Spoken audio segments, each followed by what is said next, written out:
Terlibat kasus KDRT, Ferry Irawan gagal terjun ke dunia politik. Impian Ferry Irawan terjun ke dunia politik bersama Vena Melinda kandas karena kasus KDRT.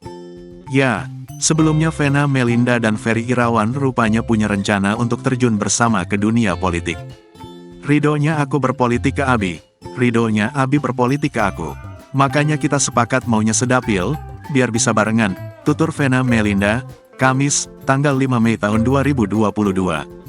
Namun sayang, baru-baru ini ia dilaporkan Vena Melinda akibat perlakuannya pada sang istri atas kasus KDRT.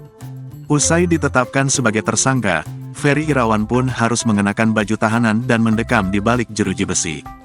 Dilansir dari Kompas.com, Ferry Irawan ditahan di Polda Jatim mulai Senin, tanggal 16 Januari tahun 2023, malam, setelah menjalani 6 jam pemeriksaan terkait kasus KDRT.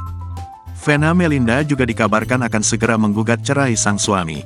Kuasa hukum Vena Melinda, Hotman Paris, mengatakan bahwa berkas perceraian kliennya saat ini masih dipersiapkan. Diketahui, Vena Melinda akan menggugat cerai Ferry Irawan sebagai buntut dari tindak dugaan KDRT yang terjadi di Kediri, Jawa Timur. Cerai masih disiapkan, ujar Hotman Paris di kawasan Tendean, Jakarta Selatan, Selasa, tanggal 17 Januari tahun 2023.